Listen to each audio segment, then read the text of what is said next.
The Book of the Damned, by Charles Hoyfort, Chapter 7p. The notion is that there is somewhere aloft a place of origin of life relatively to this Earth. Whether it's a planet Genesis Trine, or the Moon, or a vast amorphous region superjacent to this Earth, or an island in the Super Sargasso Sea, should perhaps be left to the researches of other super, or extra, geographers. That the first unicellular organisms may have come here from Genesis Trine, or that men or anthropomorphic beings may have come here before amoeba.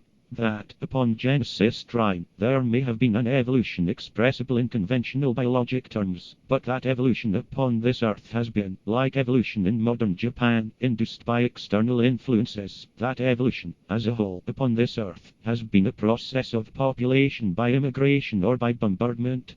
Some notes I have upon remains of men and animals encysted, or covered with clay or stone, as if fired here as projectiles, I omit now, because it seems best to regard the whole phenomenon as a tropism, as a geotropism, probably atavistic, or vestigial, as it were, or something still continuing long after expiration of necessity, that, once upon a time, all kinds of things came here from Genesis Trine, but that now only a few kinds of bugs and things, at long intervals, feel the inspiration.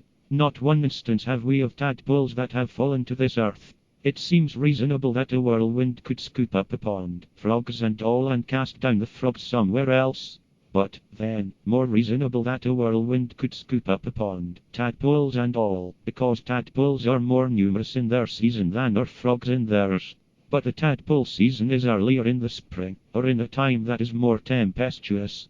Thinking in terms of causation, as if there were real causes, our notion is that if X is likely to cause Y, but is more likely to cause Z, but does not cause Z, X is not the cause of Y. Upon this quasi-sorites, we base our acceptance that the little frogs that have fallen to this Earth are not products of whirlwinds. That they come from externality, or from Genesis Trine. I think of Genesis Trine in terms of biologic mechanics. Not that somewhere there are persons who collect bugs in or about the last of January and frogs in July and August, and bombard this Earth, any more than do persons go through northern regions, catching and collecting birds every autumn, then casting them southward.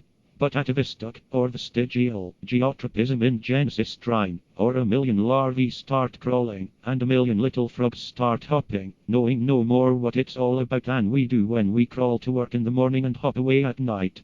I should say, myself, that Genesis Trine is a region in the Super Sargasso Sea, and that parts of the Super Sargasso Sea have rhythms of susceptibility to the Earth's attraction.